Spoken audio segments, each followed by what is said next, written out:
Hello, everyone, and welcome to the webinar. Today, we're going to be talking about what is body neutrality and why is it incredibly relevant to food, apparel, and health and wellness companies. My name is Jason Partridge. I'm the Vice President of Client Success at Lux Research.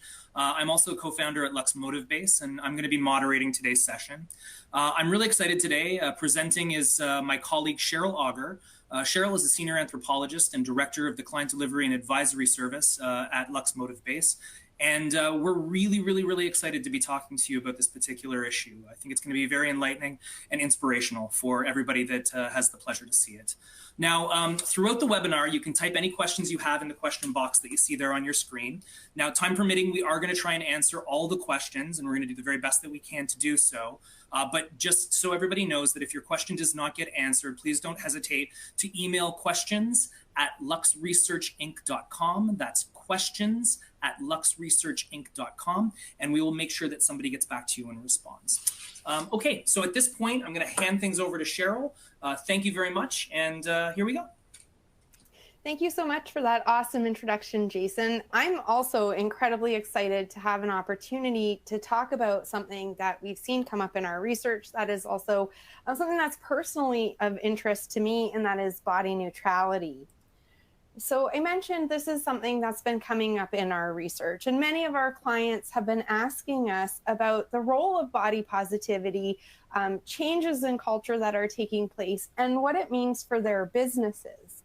Not only that, but we've also seen in some of our recent work, whether it be on food, apparel, or wellness in general, that body positivity and increasingly body neutrality are very meaningful to consumers, and they keep cropping up in our research, whether it be when we see intuitive eating in some of our food research, or size inclusivity when it comes to research we've been doing on apparel. So, of course, we wanted to take some time today to talk about what are the implications in a shift that we're seeing when it comes to body neutrality, and what does this mean for food, apparel, and wellness businesses. So let's dive in. All right, wait a second. I know we're here to talk about body neutrality, but we do need to spend some time looking at and thinking about body positivity. In fact, we need to think about what body positivity isn't in order to understand what body neutrality is.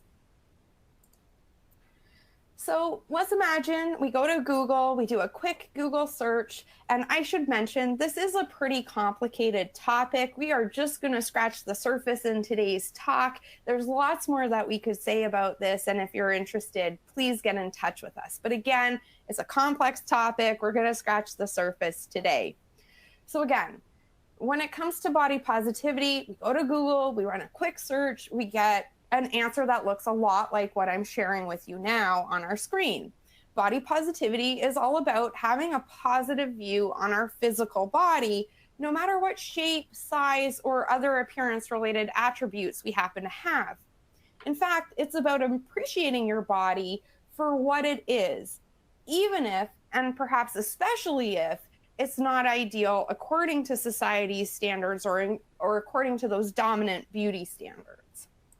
Now, this Google definition is really handy, it's helpful, it's a good starting place.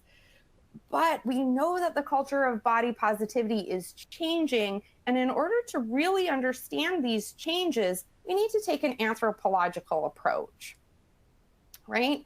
In fact, part of what I want to talk about today is the fact that the meaning of body positivity is shifting from something positive to something that's more negative, which is somewhat ironic given the fact that it is body positivity. Now, in order to really understand the shift that we're seeing in culture, I just want to step back for a moment and explain what I mean when I'm talking about culture. So in a nutshell, culture is a system of shared meaning in a specific context.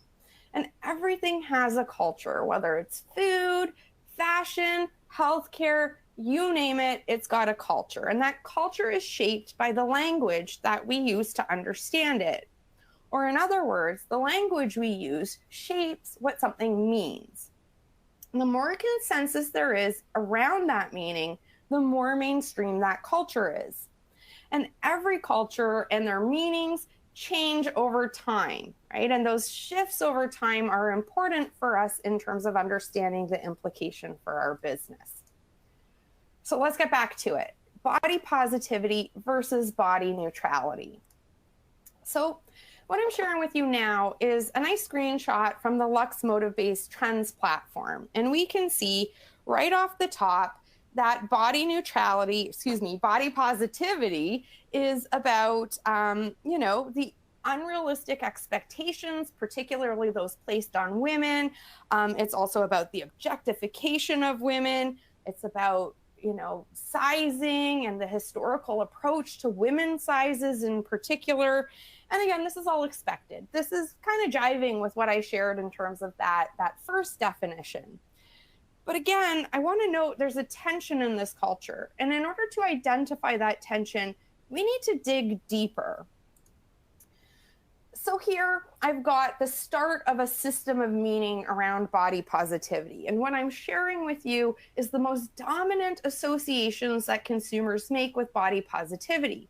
And again, it's kind of expected. We see acceptance is coming up, inclusion is coming up, that concern about having an unrealistic body image is coming up. Again, going back to that definition, it really jives. It's about, kind of being positive about our body no matter what we look like, despite society's ideals. Now, here's where things get interesting. I'm going to use our AI algorithm to identify the associations to the associations and look at what else is going on in this culture. And when I do this, we can start to see some of the tensions that are emerging here. For example, when it comes to acceptance, we can see that consumers are associating this with toxic positivity. Toxic positivity is this idea that, it's not really natural to be positive about everything all the time, right? It's this idea that pushing people to be positive is a bit of a problem because, there are instances where it just doesn't make sense. If we're dealing with loss or hardship, many people don't want to be told, hey, suck it up, be positive, right? It's just not necessarily validating their true feelings. And then when it comes to unrealistic body image, we can see consumers are talking about or associating this with healthy choices. We see self-esteem coming up, this concern about fat is coming up.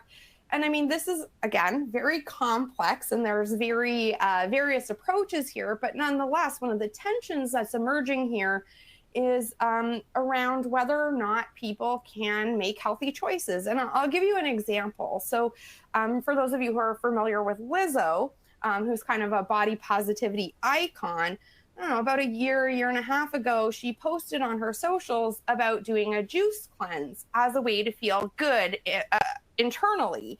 And she got so much pushback around it because people were criticizing her of succumbing to diet culture. But her motivation was not to lose weight. It was just to kind of, feel good in her body, avoid some digestive upset. So again, the tension here is, or the concern here is that body positivity doesn't make space for people to make healthy choices.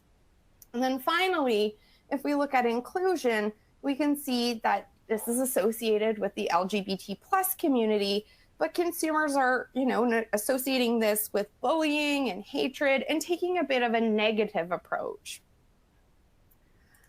So with that in mind, knowing that there are some tensions around body positivity, let's take a look at body neutrality. And let's approach this in the same way that we did with body positivity. If we had a look at our good old friend Google, we would probably find something similar to the definition I'm showing you here. That is, body neutrality is different from body positivity because it's not about loving your body no matter what. It's more about accepting or respecting your body. And instead of concentrating on your physical appearance, the focus for the proponents of body neutrality is more about the body's abilities and our non-physical characteristics. So in other words, they're attempting to take a more holistic approach, thinking about the mind and the body. So again, let's take a look at this on our Lux MotivBase Trends platform and see where we're at. Again, it's tracking with that definition. We see that consumers are thinking about and trying to understand their own self-image, the way that their internal insecurities play out, and even thinking about how other people's perception of us influences our own thinking about ourselves and our bodies. So again, it's tracking with what I just shared from that kind of quick search. Now, again, let's look at the systems of meaning around body neutrality. On the surface level, when we look at those most dominant meanings being associated with body neutrality, it looks pretty similar to body positivity. We see acceptance is coming up. We see inclusion is coming up. We see this concern around unrealistic body standards. But again, here's where things get interesting. When we look at the associations to the associations, we can see some subtle but important shifts taking place here. So when it comes to acceptance, we can see here consumers are not talking about or associating this with toxic positivity. Instead, they're thinking about their true authentic self and doing emotional work to find comfort in who they are. Again, it's about overcoming personal insecurities. This isn't about feeling good about ourselves all the time. Instead, it's about doing some emotional work to feel better and have a better relationship with ourselves and our bodies.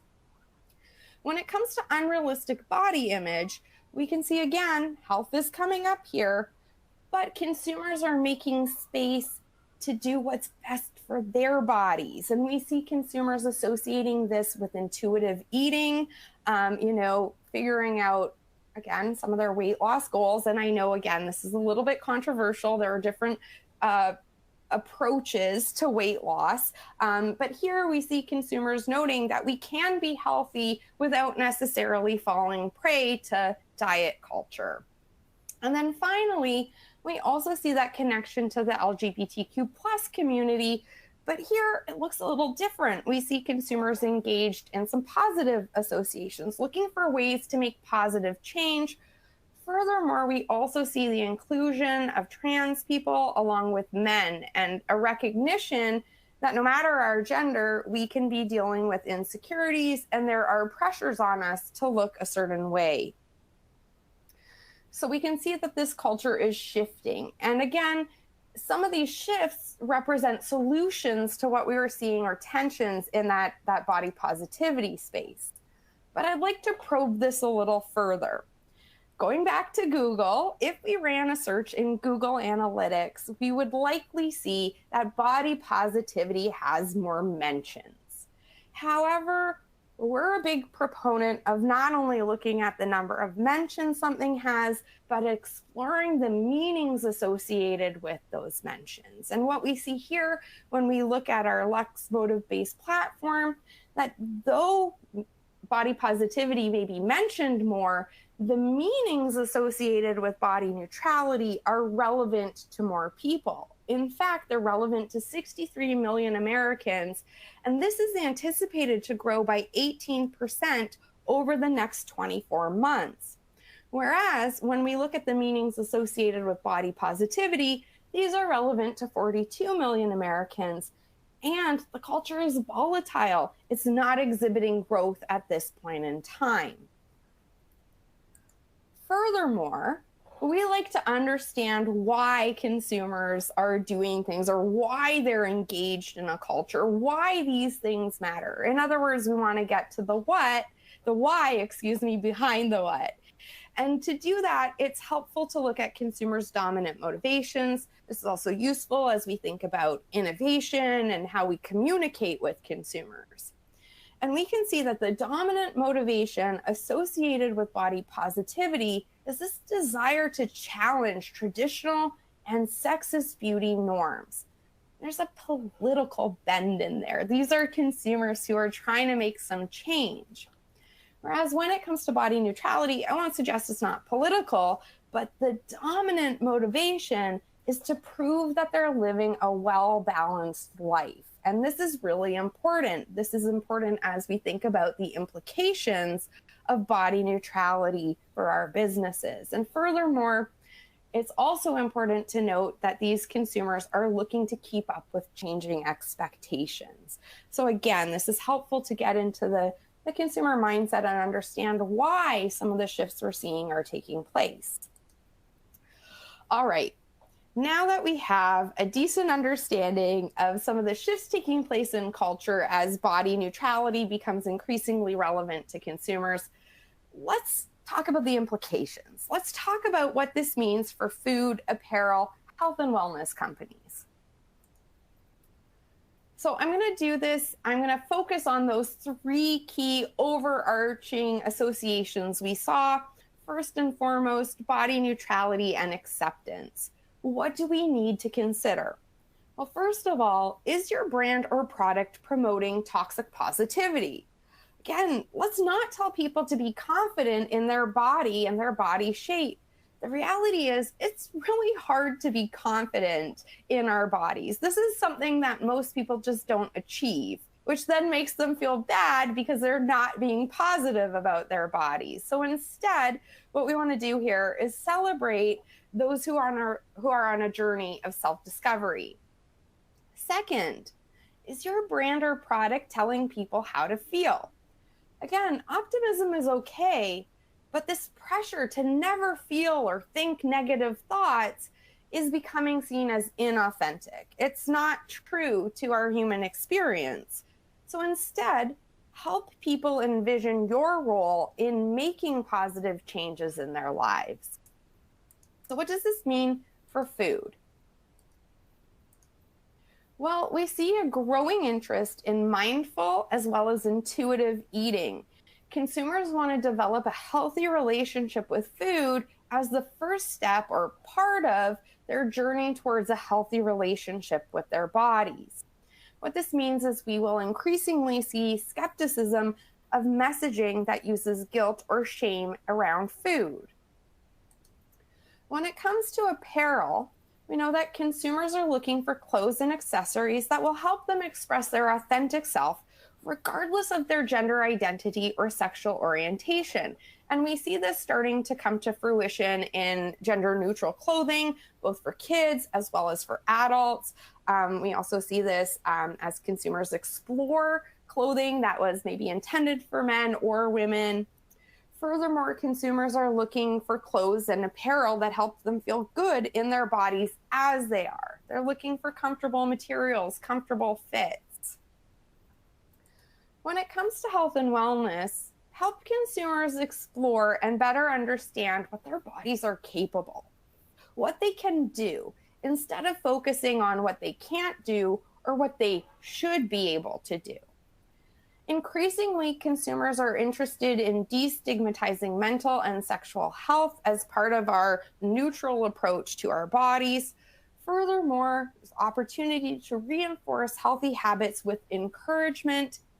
And some of these consumers are interested in holistic medicine and approaches that offer healing with scientific backing. So again, they're looking for some of that science and some evidence to show that they're on the right track. But again, they're thinking of the mind and body connection. And we see this come up with a growing interest in things like meditation, as well as yoga. And we expect that to continue. Now, our second overarching theme is inclusion. So what do we need to consider when it comes to body neutrality and inclusion? Well, is your brand or product focused on a limited range of consumers and lifestyles? And I know that often we find it's helpful to identify a single target consumer, but increasingly consumers find this inauthentic. They don't find it's a reflection of the society around them. So instead, celebrate diversity with ads, imagery, as well as products that are intended for a range of consumers. And in particular, consumers would like to see the ongoing inclusion of racialized people, trans people, non-binary people, as well as people with disabilities. Second, is your brand or product pushing a unitary or single vision of health without considering consumers' lifestyles and the many challenges that they face? So again, emphasizing health and a healthy approach is okay, But we need to keep in mind that consumers want solutions that fit their lifestyles, and they're really looking for encouragement rather than judgment or shaming. So help them find solutions that match their lifestyles and their values. When it comes to food, again, what we're seeing is consumers are rejecting the idea of forbidden foods or restrictive dieting. Instead, they're focused on balance. And we saw that in that dominant motivation, that desire to live a well-balanced life. So this is about inclusion rather than restriction when it comes to food. Many consumers are increasingly thinking about moderation when it comes to sweets and treats. Furthermore, they want food that's inclusive of a variety of lifestyles, including vegan as well as gluten-free options. And this has popped in our work in a number of ways where we see consumers worried about social exclusion due to dietary reasons. And they don't want their friends or family members to be excluded from a meal because there's nothing for them to eat. Third here, and this is growing in relevance as many people are dealing with inflation, consumers are increasingly concerned about food security and equity. Again, consumers are looking for affordable ways to get healthy foods in their diets. When it comes to apparel, continue to include a range of non-traditional models and ads and imagery. But we need to go beyond just messaging and think about inclusive designs, inclusive sizing, adaptive apparel or adaptive clothing. And here I think of Target's Connoisseur swimsuit line. Part of the reason for the success is that they're designing swimsuits to look good on a variety of shapes and sizes. We are also seeing some interest in tailoring, customization, made to order for increased personalization to ensure consumers are getting exactly what they want and feel included. When it comes to health and wellness, again, as I mentioned, affirming, inclusive, and encouraging approaches are key here. Consumers also like the idea of celebrating our small steps, our incremental steps to health and wellness. Again, that approach is based on the desire for a balanced life. It's not about all or nothing. Incremental steps are to be celebrated. We see consumers express interest in equipment and products that are designed for all bodies. Some recent examples that were in the news, a mom designed a helmet for her kids. They're a Sikh family, and she designed the helmet to have space for their children's hair. Similarly, we see this with Black athletes and swimmers looking for swim caps that accommodate African American hairstyles. And then I'll also mention here, we increasingly see consumers looking for affordable solutions. They don't want to be excluded from the ability to take care of themselves because they can't afford expensive or premium products. Now, lastly, what are we going to need to consider when it comes to body neutrality and body image? So, of course, the question here is our brand or product promoting an unrealistic standard of beauty? So let's not define beauty based on an unachievable standard. Instead, celebrate different ways of being and feeling beautiful. Second, is your brand or product telling people how to look? Again, celebrating consumers as they are is okay. Celebrating beauty is okay, but don't force consumers into a box. Instead, help them find their own voice and help them feel confident in their own skin. What this means for food is consumers are looking for food that will nourish their bodies no matter how they feel about their looks. Again, as I've mentioned, moderate approaches are key here. But having said that, we also see an interest in food that can enhance personal performance as well as provide lasting energy. In other words, there is an interest in functional ingredients here. We're also seeing an interest in food for self-care. Again, looking at balance and making room for treats and for nostalgia and for indulgence. Furthermore, again, I'll repeat this, but it's worth repeating. Consumers are increasingly skeptical of any messaging that uses guilt or shame about their bodies. When it comes to apparel, we've seen this and we will continue to see consumers being critical of companies or brands that promote an unhealthy body image. Along those lines, we'll anticipate an ongoing criticism of tokenism. And what's really interesting here, which has come out of some recent research we've done, is we've seen that consumers feel that seeing models or even influencers that are their shape or size helps to give them a better understanding or a better idea of how clothes will fit them, particularly when shopping online. Consumers want to see a reflection of themselves because not only is it helpful in terms of overcoming tokenism, but it also is practical. It gives them a sense of what clothes would look like on their own body. And finally, when it comes to health and wellness, again, avoid making fun of consumers' bodies. They see this as bullying. It's not tough love. We see this when, their consumers are increasingly critical of TV shows like The Biggest Loser as pushing unrealistic standards, unhealthy eating. Again, consumers want encouragement. They want celebration. We're also seeing interest in new ways to care for and heal their body. Again, holistic approaches are coming up here. And then finally, what's really interesting is many consumers are pursuing new sports and exercise to learn about what their bodies can do and not just what their bodies should look like. They're taking up things like boxing or middle-aged women turning to Olympic weightlifting to feel strong and powerful in their bodies. So let's go over our key takeaways here. If we overly focus on body positivity, we risk being seen as inauthentic. So again, it's not about accepting everything. It's not about loving or feeling positive about everything, but it's about accepting what's right for the individual. Second, if we stay body positive, we risk being uninclusive. And I mentioned body neutrality is well aware that, body issues can affect women, men, members of the LGBTQ community as well. Finally, if we remain body positive, we risk promoting unhealthy lifestyles. And so body neutrality promotes celebrating what the body is capable of and allows space for promoting health and wellness that's right for the individual. So I'm going to stop here. I'd love to hear if there are some questions or some feedback from our audience today.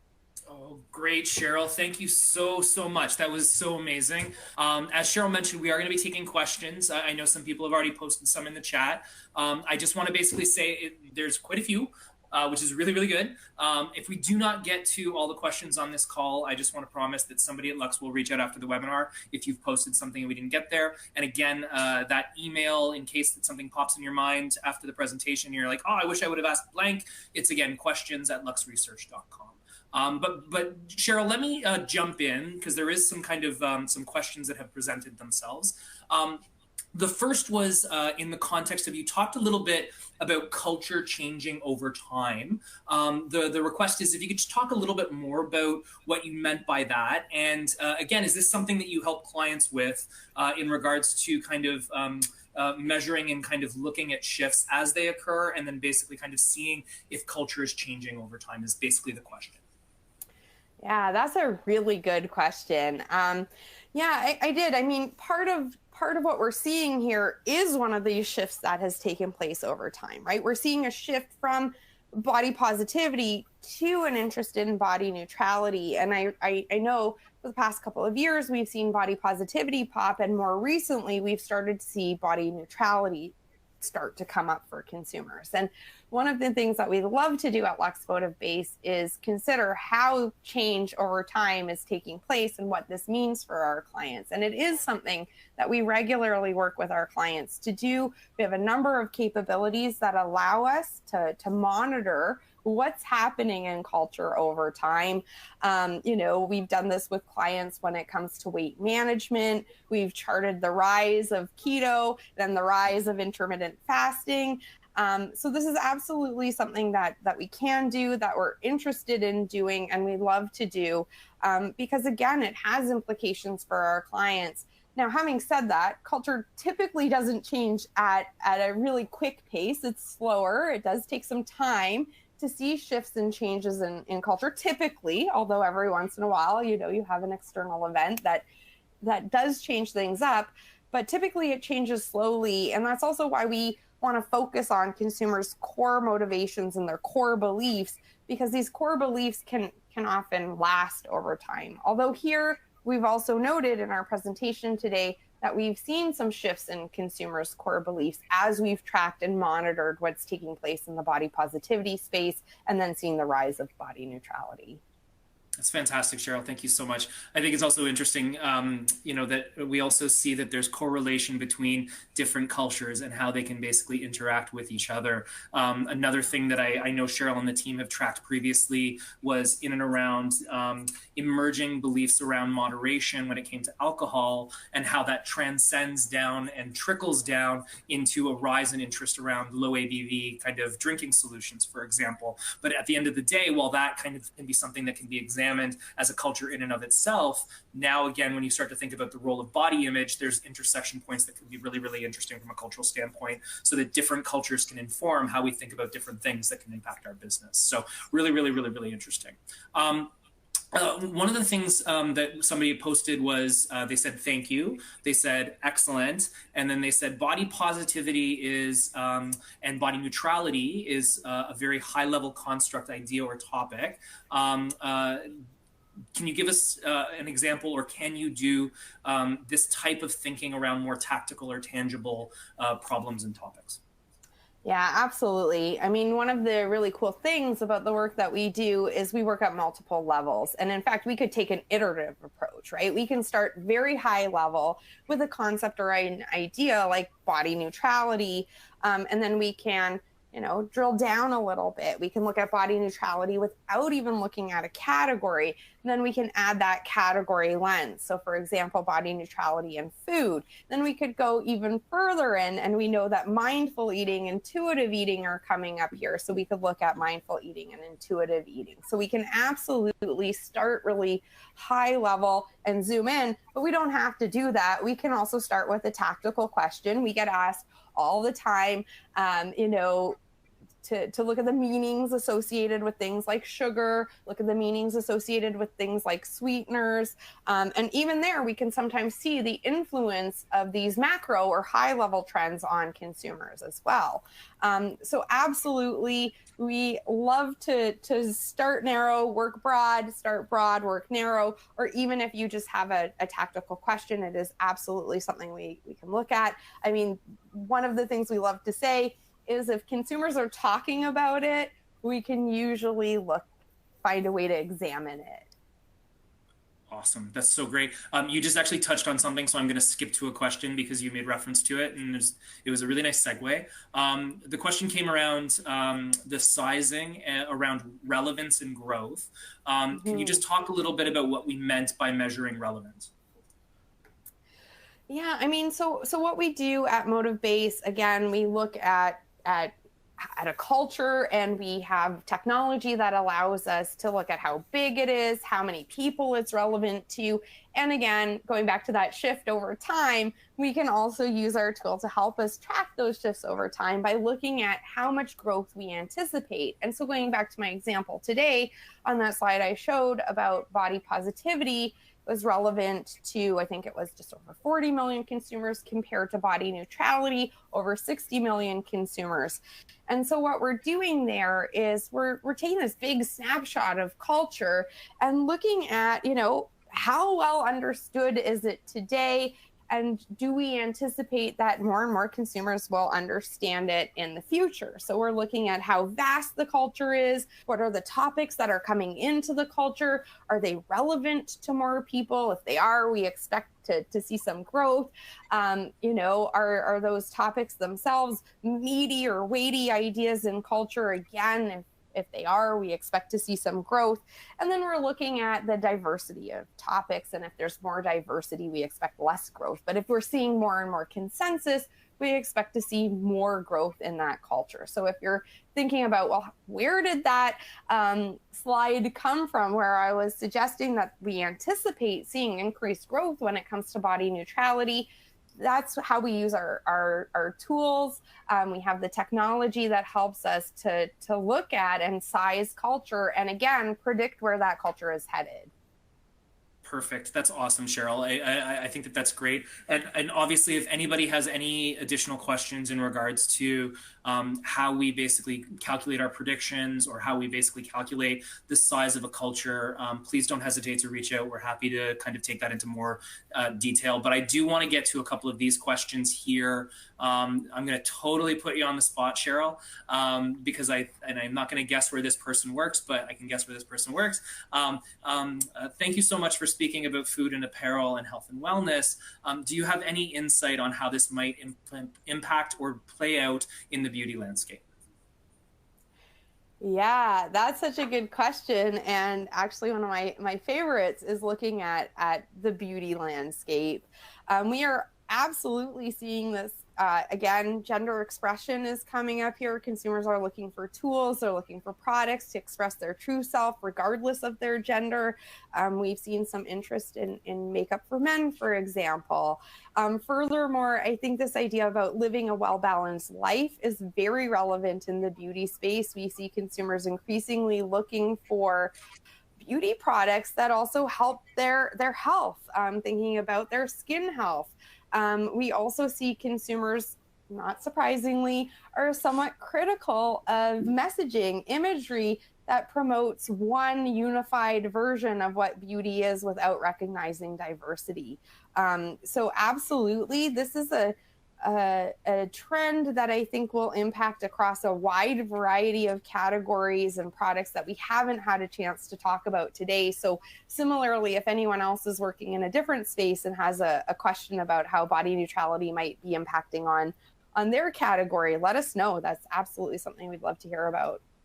And something that I think is really fun to do, because at the end of the day, that's what we specialize in, is studying the intersection of cultures as they collide, and there's a lot to be learned by doing so.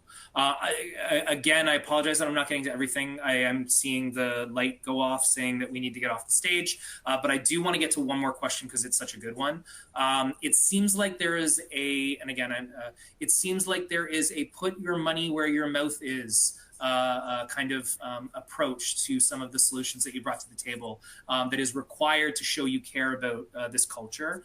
Is that unique to body neutrality, or is that a bigger trend that you're seeing outside of body positivity and body neutrality? That's an excellent question. I really appreciate that question because I don't think it's unique to body neutrality. It's core and really important to body neutrality. It's all about, not just talking the talk, but walking the walk. And we absolutely see this popping when it comes to things like sustainability. Consumers want, they want us to walk the walk. It's not just good enough to say we're going to do these things. We have to back it up. So I actually think that it is part of a larger trend among consumers and shifts in terms of their expectations, in terms of their relationship with products, with brands, in terms of how they think about products and brands. So we're seeing this when it comes to body neutrality, when it comes to things like sustainability, when it comes to things like inclusion. These are all areas where consumers sometimes want proof. They want to see it. They don't just want to hear about it. So that is a great question.